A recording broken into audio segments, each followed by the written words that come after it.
नमस्कार दोस्तों, आज की इस वीडियो में आप जानेंगे कंप्यूटर मेमोरी के बारे में।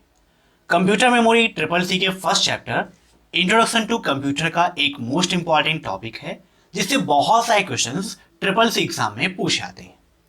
तो आज का यह वीडियो आपके लिए काफी इंपॉर्टेंट है, इस वीडियो को लास्ट तक आप जरूर देखिएगा। नमस्कार दोस्तों, मैं अभय अभय कंप्यूटर में आप सभी का स्वागत करता हूँ। दोस्तों, आपके इस चैनल पर मैं हमेशा लाता रहता हूँ कंप्यूटर टेक्नोलॉजी से जुड़ी नई नई वीडियोस, साथ ही साथ ट्रिपल सी ओ लेवल की टॉप लेवल की क्लासेस।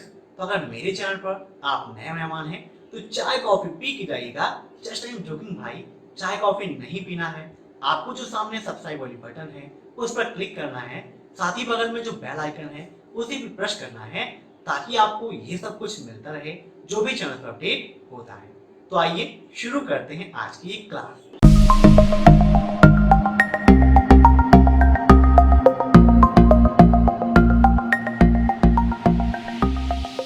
दोस्तों, कंप्यूटर मेमोरी है क्या? जिस प्रकार आप किसी को कभी देख लेते हैं और भविष्य में जब आप उसे दोबारा देखते हैं तो आपके माइंड में ये बात आती है कि यार मैंने इसको कहीं देखा था। तो एक्चुअली होता क्या है कि उसका चेहरा आपके माइंड में कैप्चर हो जाता है। ठीक उसी प्रकार कंप्यूटर मेमोरी में भी डाटा और सूचना स्टोर होती है। कुछ डाटा या सूचना स्थायी तौर पर स्टोर होती है और कुछ अस्थायी तौर पर स्टोर होती है, जो मेमोरी के अलग अलग प्रकार के कारण होती है। तो आइए जानते हैं मेमोरी कितने प्रकार की होती है। तो मेमोरी को दो भागों में बांटा गया है, प्राइमरी मेमोरी और सेकेंडरी मेमोरी। अब यहां पर एक डायग्राम के द्वारा आपको मैं पूरी कंप्यूटर मेमोरी समझाता हूं। दोस्तों, यहां आप देख सकते हैं कंप्यूटर मेमोरी के दो पार्ट हैं, प्राइमरी और सेकेंडरी, मीन्स प्राथमिक मेमोरी और द्वितीयक मेमोरी। अब प्राइमरी मेमोरी के दो भाग हैं, कौन कौन से? रैम और रोम। रैम का full form triple C exam में काफी पूछा जाता है। रैम का फुल फॉर्म क्या होता है? Random access memory. ऐसे ही रोम का फुल फॉर्म होता है रीड ओनली मेमोरी। अब यहां पर रैम के कितने पार्ट हैं? तो एस रैम और डी रैम। ठीक है, एस रैम का फुल फॉर्म क्या होता है? Static RAM. और डी रैम का फुल फॉर्म क्या होता है? Dynamic RAM. याद कर लीजिएगा, इन सभी पॉइंट्स को आप नोट करते रहिए। अब यहां पर एस रैम के 4 पार्ट होते हैं और डी रैम के 3 पार्ट होते हैं, जिसके बारे में अभी मैं आपको काफी एक्सप्लेन करके समझाऊंगा। ऐसे ही रोम को देखें तो रोम के भी 3 पार्ट होते हैं, कौन कौन से? पी रोम, ईपी रोम और double EP ROM. P ROM का full form programmable read only memory. EP ROM का full form erasable programmable read only memory. ऐसे ही डबल ईपी रोम का फुल फॉर्म होता है electrically erasable programmable read only memory. तो ये हो गई आपकी प्राइमरी मेमोरी। ठीक है, अब यहां पर सेकेंडरी मेमोरी को आप समझिए।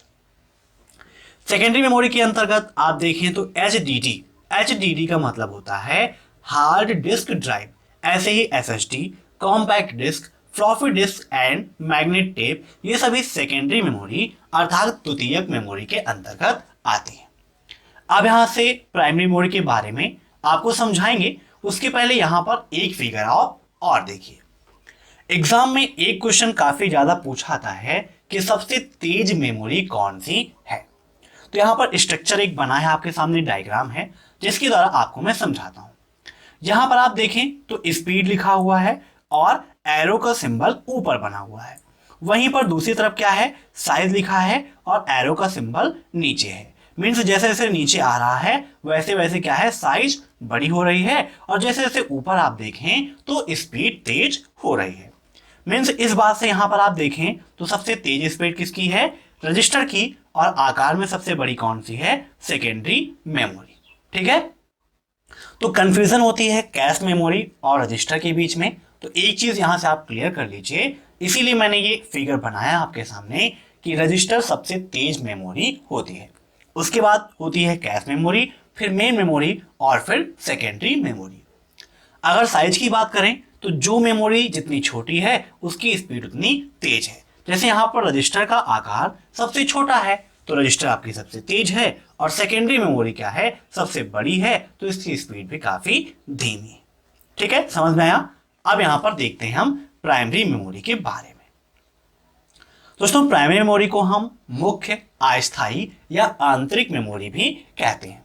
बहुत बार एग्जाम में इसका अदर नेम भी पूछा जाता है, या कभी कभी अस्थायी मेमोरी कह के पूछ लेता है, कभी आंतरिक मेमोरी, कभी मेन मेमोरी। तो ये सारे प्राइमरी मेमोरी के ही नाम है। इसमें क्या है कि एक इलेक्ट्रॉनिक या सेमी कंडक्टर मेमोरी होती है। क्या होती है? इलेक्ट्रॉनिक या semi conductor memory primary memory के अंतर्गत होती है, जिसमें आईसी चिप का उपयोग किया जाता है। आईसी चिप किसकी बनी होती है? तो सिलिकॉन की बनी होती है। और आईसी चिप का निर्माण किसने किया था? तो जेएस किल्वी और रॉबर्ट नोइक, इन दोनों लोगों ने मिलकर आईसी चिप का निर्माण किया था। प्राइमरी मेमोरी की स्पीड काफी तेज होती है, लेकिन इसकी स्टोरेज क्षमता सीमित होती है। ठीक है, मीन्स इसमें बहुत ज्यादा डाटा आप स्टोर नहीं कर सकते हैं, और इसके लिए आपको पैसे भी ज्यादा देने पड़ते हैं। लेकिन ये क्या है कि सीधे आपके सीपीयू से जुड़ी होती है। इसके उदाहरण में देखें तो रजिस्टर, कैश मेमोरी, रोम और रैम। एक क्वेश्चन आपके एग्जाम में काफी पूछा जाता है कि रजिस्टर कहां पाई जाती है? तो कहां होती है? सीपीयू के अंदर होती है। प्राइमरी मेमोरी के पार्ट की बात करें तो रोम। ठीक है, रोम काफी इंपॉर्टेंट है, जिसका फुल फॉर्म मैंने आपको बताया था, रीड ओनली मेमोरी। नाम से ही पता चल रहा है कि एक ऐसी मेमोरी जिसमें हम केवल डाटा और सूचना को पढ़ सकते हैं, उसमें कोई चेंजिंग नहीं कर सकते हैं। ठीक है, तो यह एक स्थायी इलेक्ट्रॉनिक मेमोरी है जिसमें संगठित डाटा और सूचनाएं स्वयं नष्ट नहीं होती हैं तथा उन्हें बदला भी नहीं जा सकता है। ठीक है, जैसे आप देखते हैं कंप्यूटर में बायोस होता है, बेसिक इनपुट आउटपुट सिस्टम। तो यह सभी सॉफ्टवेयर्स क्या हैं? आपके रोम में ही स्टोर किए जाते हैं, जो कंप्यूटर को प्रारंभ करने के लिए, स्टार्ट करने के लिए बहुत ही आवश्यक है। ठीक है, ये चीज आप याद रखिएगा। अब यहां पर इसके प्रकार देखें तो पी रोम, ईपी रोम और डबल ईपी रोम। ठीक है, इसके बारे में मैंने आपको बताया था, फिर से यहां पर मैं आपको एक्सप्लेन करके समझाऊंगा। पी रोम का full form programmable read only memory, means एक ऐसी मेमोरी जिसमें हम पूरी लाइफ टाइम में एक बार चेंजिंग कर सकते हैं, जिसे आप अपडेटिंग भी कह सकते हैं। मीन्स एक बार आपने अपडेट कर दिया तो दोबारा इसे आप अपडेट भी नहीं कर सकते हैं। दूसरी कौन सी है? Erasable and programmable read only memory, means एक ऐसी मेमोरी जिसे हम इरेज भी कर सकते हैं और प्रोग्राम भी कर सकते हैं। लेकिन इस मेमोरी को इरेज करने का और प्रोग्राम करने का तरीका थोड़ा सा अलग है। इसको इरेज करने के लिए क्या करते हैं हम? सूर्य की अल्ट्रावायलेट लाइट से इसको पास कराया जाता है। जब ये अल्ट्रावायलेट रेज उस पर पड़ती हैं तो मेमोरी थोड़ी सी खाली हो जाती है। अब इसके बाद बात आती है ईपी रोम की, सॉरी डबल ईपी रोम की। दोस्तों डबल ईपी रोम क्या है? Electrically erasable programmable read only memory. और इसकी खासियत यह है कि इसे हम 10,000 बार इरेज कर सकते हैं। ठीक है, काफी बड़ी संख्या है, 10,000 बार इरेज कर सकते हैं और फिर से प्रोग्राम भी कर सकते हैं। और साथ ही साथ इसकी सबसे बड़ी खासियत ये है कि इरेज करने और प्रोग्राम करने में जो समय है वो 4 से 10 मिलीसेकंड का ही लगता है। मीन्स बहुत ही कम समय में अधिक कार्य हो जाता है। अब दूसरी बात आती है यहां पर रैम की। रैम का फुल फॉर्म क्या है? Random access memory. रैम आपका माइक्रोचिप से बना एक तीव्र सेमी कंडक्टर मेमोरी होती है, जिसे आप अस्थायी मेमोरी भी कह सकते हैं। यहां पर जो डाटा या सूचना हम स्टोर करते हैं वह अस्थायी तौर पर स्टोर होती है। ठीक है, मीन्स पावर सप्लाई बंद हो जाती है तो डाटा भी समाप्त हो जाता है। यह दो प्रकार के होते हैं, कौन कौन से? डी रैम और एस रैम, डायनामिक रैम और स्टैटिक रैम। अब यहां से आपके लिए इंपॉर्टेंट है डायनामिक रैम के प्रकार। डायनामिक रैम कितने प्रकार के होते हैं? तो 3 प्रकार के यहां पर आपके सामने दिए गए हैं, S D RAM, R D RAM और टी डी रैम, जिनके फुल फॉर्म आपके सामने हैं। जैसे आर डी रैम का फुल फॉर्म होता है रैम्बस dynamic RAM, D D RAM का फुल फॉर्म होता है डबल डाटा डायनामिक रैम। ठीक है दोस्तों, जो भी यहाँ पर हम डिस्कस कर रहे हैं इनसे संबंधित जो क्वेश्चंस एग्जाम में पूछे जाते हैं उसके लिए मैंने एक कंप्लीट ट्रिपल सी की ई बुक बनाई है, जिसमें मोस्ट इंपॉर्टेंट 2000 क्वेश्चंस मैंने रखे हैं, जिसकी लिंक मैंने वीडियो के नीचे दे रखी है। वहां से आप सभी लोग उस पीडीएफ को जरूर डाउनलोड करिए, जो आपको ट्रिपल सी एग्जाम में काफी हेल्प करेगी।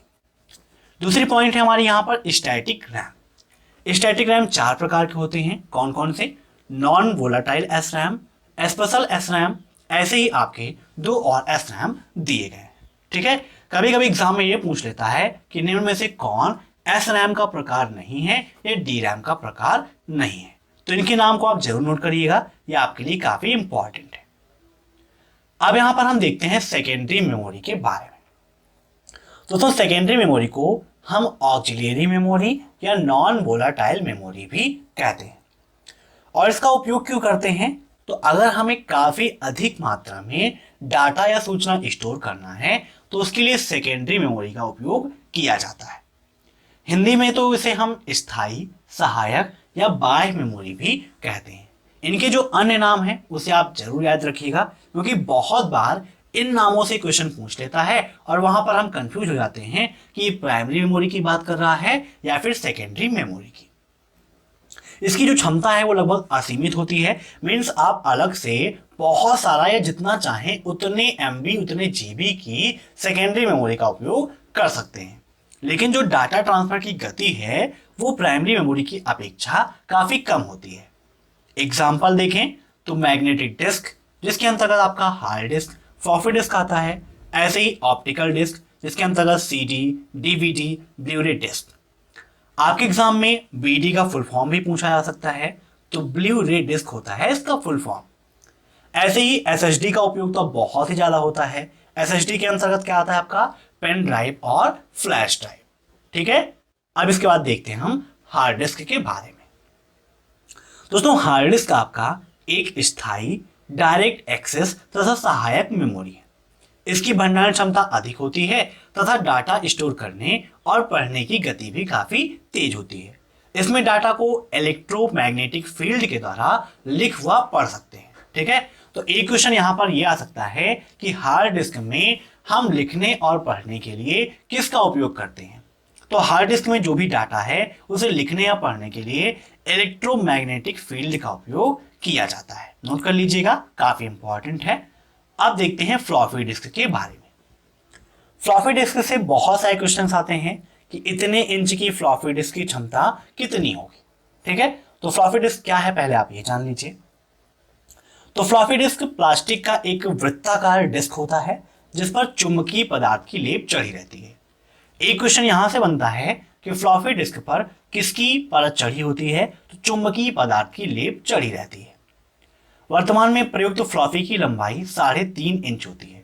मीन्स प्रेजेंट टाइम पर जो हम फ्लॉपी यूज कर रहे हैं उसकी जो लंबाई है वो 3.5 इंच होती है। उच्च क्षमता वाले फ्लॉपी की भंडारण क्षमता 1.44 MB होती है, जबकि अगर इसी को हम अति उच्च क्षमता में यूज करें, मीन्स इसको डबल कर दें, तो इसकी जो क्षमता है वो भी दुगनी हो जाती है। अब यहाँ पर जैसे 8 इंच की फ्लॉपी है तो उसकी क्षमता होती है 80 KB। 5/1/4 इंच है तो 1.2 MB और 3/4 इंच की 1.44 MB होती है। 3/1/4 का मतलब हो गया हाफ। ठीक है, 3.5 इंच ही आप उसे बोलेंगे। फिर यहाँ पर बात आती है कैश मेमोरी की। कैश मेमोरी आपके लिए काफी इंपॉर्टेंट है, इससे भी काफी सारे क्वेश्चंस पूछे जाते हैं। तो मेमोरी से डाटा प्राप्त करने की गति CPU के डाटा प्रोसेस करने की गति से धीमी होती है। मीन्स CPU जो डाटा की प्रोसेसिंग करता है उसकी स्पीड से भी काफी स्लो होती है क्या? मेमोरी से डाटा प्राप्त करने की गति। तो मेमोरी और प्रोसेसर के बीच में जो यह गति अवरोध होता है, मीन्स जो धीमी गति से हमें डाटा प्राप्त होता है, इसको दूर करने के लिए ही कैश मेमोरी का उपयोग करते हैं। ठीक है, जैसे क्या है कि आप देखते हैं बहुत सारे हाईवेज हैं, वो क्या करते हैं? दो रास्तों को जोड़ते हैं और ट्रैफिक को कम करने का काम करते हैं। वैसे ही कैश मेमोरी भी क्या करती है? CPU और प्रोसेसर के बीच में, मेमोरी और प्रोसेसर के बीच में जो स्पीड स्लो करने वाले कारक हैं उनको दूर करती है और स्पीड को बढ़ाने का काम करती है। कंप्यूटर में जो कैश मेमोरी का उपयोग हम करते हैं उसका जो आकार है, उसका जो साइज है वो है 256 KB से 4 MB तक। ठीक है, अब बात करते हैं चुंबकीय डिस्क, जिसे हम मैग्नेटिक डिस्क भी कहते हैं। यह एक स्थायी डायरेक्ट एक्सेस मेमोरी है। इसमें धातु या प्लास्टिक से बने पतले डिस्क पर चुंबकीय पदार्थ जैसे आयरन ऑक्साइड की परत चढ़ा दी जाती है। ठीक है, तो किसकी परत चढ़ी होती है चुंबकीय डिस्क में? आयरन ऑक्साइड की। इसमें क्या है कि डाटा को पढ़ने और रिकॉर्ड करने के लिए रीड राइट हेड होता है। ठीक है, तो एक क्वेश्चन यहां से बन सकता है कि चुंबकीय डिस्क में डाटा रिकॉर्ड करने या पढ़ने के लिए किसका प्रयोग होता है, तो रीड राइट हेड का उपयोग किया जाता है। इसके एग्जाम्पल में देखें तो फ्लॉपी डिस्क और हार्ड डिस्क इसके उदाहरण हैं। अब बात करते हैं सीडी रोम की। सीडी रोम का फुल फॉर्म बहुत बार आपके एग्जाम में पूछा जाता है। तो सीडी रैम का फुल फॉर्म होता है compact disc read only memory. क्या होता है? Compact disc read only memory. तो यह भी एक प्रकार की ऑप्टिकल डिस्क ही होती है। सीडी रोम में जब डाटा हम निर्माण कर रहे होते हैं तभी स्टोर करते हैं, मीन्स डाटा को बनाते समय ही इसको सीडी रोम में स्टोर कर दिया जाता है। इसमें बाद में हम कोई भी चेंजिंग नहीं कर सकते हैं। सीडी रोम में जो भी डाटा स्टोर है, अगर उस डाटा को आप पढ़ना चाहते हैं तो उसके लिए इंफ्रारेड लेजर बीम का उपयोग किया जाता है। तो एक क्वेश्चन यहां से बन जाता है कि सीडी रोम में डाटा को पढ़ने के लिए किसका उपयोग किया जाता है, तो किसका उपयोग करते हैं? इंफ्रारेड लेजर बीम का। प्रेजेंट टाइम पे जो सीडी रोम का उपयोग किया जाता है उसका जो व्यास है वो 120 mm है और मोटाई कितनी होती है? 1.2 mm। इसकी स्टोरेज क्षमता लगभग 700 MB होती है, जिसमें लगभग 80 मिनट का वीडियो डाटा स्टोर किया जा सकता है। मीन्स एक क्वेश्चन आता है कि सीडी रोम में कितने मिनट का वीडियो डाटा स्टोर कर सकते हैं, तो लगभग 80 मिनट का वीडियो डाटा हम आसानी से स्टोर कर सकते हैं। अब यहां पर बात आती है CDR की। CDR का फुल फॉर्म क्या होगा? Compact disc recordable. तो यह भी ऑप्टिकल डिस्क का ही एक प्रकार है जिसमें CDR ड्राइव की सहायता से कंप्यूटर द्वारा डाटा स्टोर किया जाता है। मीन्स इसे हम क्या कहते हैं? WORM डिस्क भी कहते हैं। तो एक क्वेश्चन यहां से बन जाता है कि CDR को हम और क्या कहते हैं, तो WORM भी कहते हैं, जिसमें हम केवल एक बार लिख सकते हैं और पढ़ तो हम कभी भी सकते हैं, जितनी बार चाहें उतनी बार इसे हम पढ़ सकते हैं। एक बार जो डाटा हमने इस पर स्टोर कर दिया, जो डाटा हमने लिख दिया, उसमें हम कोई भी चेंजिंग कभी नहीं कर सकते हैं। अब इसके बाद बात आती है CDRW, कॉम्पैक्ट डिस्क रीराइटेबल। यह भी सामान्य सीडी की तरह दिखती है और ऑप्टिकल डिस्क का ही एक प्रकार है, लेकिन रासायनिक गुणों में परिवर्तन के कारण इस पे हम बार बार लिख भी सकते हैं और पढ़ भी सकते हैं, जैसा कि नाम से ही पता है रीराइटेबल। ठीक है, जिसमें हम बार बार लिख और पढ़ दोनों काम करते हैं। अब दोस्तों यहाँ पर हम बात करते हैं डीवीडी के बारे में। डीवीडी का फुल फॉर्म होता है डिजिटल वर्सटाइल डिस्क, जिसे हम डिजिटल वीडियो डिस्क भी कहते हैं, लेकिन इसका जो सही फुल फॉर्म है वही है डिजिटल वर्सटाइल डिस्क। डीवीडी का आविष्कार कब हुआ? तो 1995 में हुआ था। और किसने किया था? तो फिलिप्स एंड सोनी ने मिलकर डीवीडी का आविष्कार किया था। डीवीडी भी ऑप्टिकल डिस्क का ही एक उदाहरण है और सीडी रोम की तरह ही दिखाई देती है, लेकिन डीवीडी की जो स्टोरेज क्षमता है वो काफ़ी ज़्यादा होती है। इसमें डाटा के 2 लेयर संग्रहित किए जा सकते हैं। एकल लेयर की क्षमता 4.7 GB तथा 2.5 GB होती है। डीवीडी ड्राइव डाटा पढ़ने के लिए लाल रंग के लेजर बीम का प्रयोग करता है। ठीक है, तो यहां से ये पॉइंट्स भी आपके लिए काफी इंपॉर्टेंट है, इसे भी आप जरूर नोट करिएगा। इसके बाद बात आती है ब्लू-रे डिस्क की।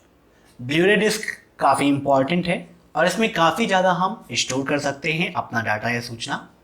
तो यह ऑप्टिकल डिस्क का ही एक प्रकार है जो कुछ स्टोरेज क्षमता के कारण मल्टीमीडिया भंडारण में लोकप्रिय है। ठीक है, यहां पर कुछ लिखा है, कुछ नहीं होगा, यहां पर उच्च होगा, मीन्स हाई स्टोरेज क्षमता के कारण। इसका आकार सीडी और डीवीडी की तरह होता है और इसको पढ़ने के लिए ब्लू वॉयलेट लेजर किरणों का प्रयोग किया जाता है। चूंकि इसको पढ़ने के लिए हम ब्लू वॉयलेट लेजर किरणों का प्रयोग करते हैं, इसके लिए हम इसे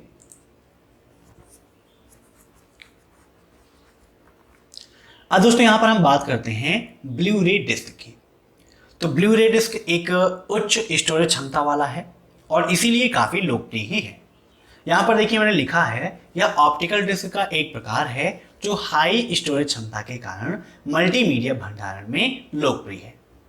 इसका आकार भी सीडी और डीवीडी की तरह ही होता है और इसको पढ़ने के लिए ब्लू वॉयलेट लेजर किरणों का प्रयोग किया जाता है। चूंकि दोस्तों पढ़ने और लिखने के लिए ब्लू वॉयलेट लेजर किरणों का प्रयोग करते हैं, इसीलिए इसको हम ब्लू-रे डिस्क भी कहते हैं। इसकी भंडारण क्षमता देखें तो 25 से 50 जीबी तक इसकी भंडारण क्षमता हो सकती है। अब बात आती है पेन ड्राइव की। पेन ड्राइव का उपयोग आप में से बहुत सारे लोग करते हैं। पेन ड्राइव काफ़ी इंपॉर्टेंट है आपके लिए। इसे हम फ्लैश ड्राइव भी कहते हैं, नोट कर लीजिएगा। पेन ड्राइव को फ्लैश ड्राइव भी कहा जाता है। यह पेन के आकार का एक इलेक्ट्रॉनिक मेमोरी है जिसे आप आसानी से अपने पॉकेट में रख सकते हैं और कहीं पर भी इसका आप उपयोग कर सकते हैं। यह डबल ईपी रोम का एक उदाहरण है या उसी का स्वरूप है, ये भी आप कह सकते हैं। डबल ईपी रोम का मतलब electrically erasable programmable read only memory. यह सेकेंडरी मेमोरी का एग्जाम्पल है। इसे कंप्यूटर से हटा लेने पर भी डाटा बना रहता है। मीन्स ऐसा नहीं है कि जब आप इसे कंप्यूटर में कनेक्ट करेंगे तभी डाटा रहेगा और हटा लेंगे तो डाटा हट जाएगा, ऐसा नहीं है। पेन ड्राइव में डाटा स्टोर रहता है। कब तक स्टोर रहता है? 10 वर्षों तक आसानी से सुरक्षित रहता है। इसकी डाटा ट्रांसफर की जो गति होती है वह भी काफ़ी तेज होती है और बहुत सारी गीगाबाइट्स में आपकी पेन ड्राइव मिलती है, जैसे 8 GB, 16 GB, 32 GB, 64 GB, ऐसी बहुत सारी पेन ड्राइव्स आपको मार्केट में मिल जाएंगी। पेन ड्राइव को यूज़ करने के लिए हमें किसी विशेष ड्राइवर या सॉफ्टवेयर की आवश्यकता नहीं होती है। कुछ पेन ड्राइव में रीड राइट इंडिकेटर, LED तथा गलती से डाटा मिटने से बचाने के लिए राइट प्रोटेक्ट टैब भी लगा होता है। ठीक है, मीन्स अगर आप पढ़ना चाहते हैं तो उसके लिए इनके जो रूल्स हैं उनको आपको फॉलो करना होगा। इसका भी उपयोग होता है और कोई भी डाटा गलती से ना डिलीट हो इसके लिए राइट प्रोटेक्ट टैब का उपयोग हम करते हैं। अब इसके बाद बात आती है फ्लैश मेमोरी की। तो फ्लैश मेमोरी एक स्थायी इलेक्ट्रॉनिक मेमोरी है जिसमें विद्युत द्वारा पुराने डाटा या प्रोग्राम को हटाकर नया डाटा या प्रोग्राम लिखा जा सकता है। ठीक है, यह डबल ईपी रोम का ही उदाहरण है। अब बात करते हैं वर्चुअल मेमोरी की। दोस्तों, वर्चुअल मेमोरी का मतलब क्या होता है? काल्पनिक मेमोरी। ठीक है, तो वर्चुअल मेमोरी प्रणाली किसी प्रोसेस को पूर्णतः मेन मेमोरी में डाले बिना उसका क्रियान्वयन सक्षम बनाती है। इसमें केवल उसी प्रोसेस को मेन मेमोरी में डाला जाता है जो प्रोग्राम के क्रियान्वयन के लिए आवश्यक है। प्रोग्राम के उस भाग के निष्पादन के बाद मेन मेमोरी में उपलब्ध प्रोसेस को तेजी से दूसरे प्रोसेस द्वारा बदल दिया जाता है। ऑपरेटिंग सिस्टम मेमोरी को इस प्रकार प्रतिबंधित करता है ताकि उपयोगकर्ता को बड़ी व तीव्र मेमोरी का आभास हो। मीन्स यह मेमोरी सिर्फ यह आभास कराती है कि हम जिस मेमोरी का उपयोग कर रहे हैं वो काफ़ी अच्छी है, काफ़ी बड़ी है और काफ़ी तेज हो। ठीक है, जैसे ही आपको एक लुभावना दिया जाए या आप किसी चीज़ के बारे में सोचें कि ऐसा होता, अगर ऐसा होता तो मैं चांद पर होता, तो वैसी कल्पनाएं ये भी करता है और उस कल्पना के अंतर्गत काफ़ी अच्छे से ये वर्क कर लेता है। चूँकि कल्पना ही करना है तो वर्चुअल मेमोरी जो है उसका आकार जो है वो असीमित होता है। ठीक है, अब इसके बाद यहाँ पर बात करते हैं प्राइमरी मेमोरी और सेकेंडरी मेमोरी में अंतर। तो 4 प्रकार से मैंने यहाँ पर अंतर आपके सामने लिखा है, स्थान, प्रकार, क्षमता और गति के आधार पर। प्राइमरी मेमोरी का स्थान जो होता है वह कंप्यूटर के अंदर होता है, जबकि सहायक मेमोरी कंप्यूटर के बाहर से कनेक्ट की जाती है। प्राइमरी मेमोरी आपकी एक अस्थायी मेमोरी है, वहीं सेकेंडरी मेमोरी आपकी स्थायी मेमोरी है। क्षमता की बात करें तो प्राइमरी मेमोरी की क्षमता सीमित होती है और सेकेंडरी मेमोरी की क्षमता असीमित होती है। गति भी देखें तो गति इसकी तेज होती है और इसकी धीमी होती है। ठीक है दोस्तों, तो ये हो गया कि आपका प्राइमरी मेमोरी और सेकेंडरी मेमोरी में अंतर। अब दोस्तों, यूनिट ऑफ मेमोरी आपके लिए काफ़ी इंपॉर्टेंट है और यूनिट ऑफ मेमोरी से काफ़ी सारे क्वेश्चंस आते हैं आपके एग्जाम में। तो ये पार्ट आपका थोड़ा सा बड़ा हो रहा है, इसीलिए जो नेक्स्ट पार्ट होगा उसमें मैं आपको बताऊंगा यूनिट ऑफ मेमोरी के बारे में और साथ ही साथ मेमोरी के कुछ और फैक्टर्स और जो क्वेश्चंस पूछे जाते हैं उन क्वेश्चंस का कलेक्शन आपको नेक्स्ट पार्ट में मैं प्रोवाइड करूंगा। दोस्तों, अगर आप कंप्यूटर प्रोग्रामिंग सीखना चाहते हैं तो उसके लिए हमारा दूसरा चैनल है प्रोग्रामिंग ट्यूटोरियल, जिसकी लिंक मैंने आपको डिस्क्रिप्शन में दे रखी है। वहां से आप उसे जरूर सब्सक्राइब करिएगा और इस चैनल को भी आप जरूर सब्सक्राइब करिएगा ताकि आपको टाइम टू टाइम सारी अपडेट्स मिलती रहें। तो आप अपना लाइक और कमेंट करके हमें जरूर बताइएगा कि आपको ये वीडियो कैसा लगा। दोस्तों, मैं आशा करता हूँ कि आपको ये वीडियो पसंद आया होगा। अगर आपको ये वीडियो पसंद आया हो तो वीडियो को लाइक जरूर करिएगा। साथ ही साथ आप कमेंट में अपना सुझाव जरूर दीजिएगा कि आपको ये वीडियो कैसा लगा। Thanks for watching my video. फिर मिलते हैं नेक्स्ट क्लास में, तब तक के लिए बाय बाय।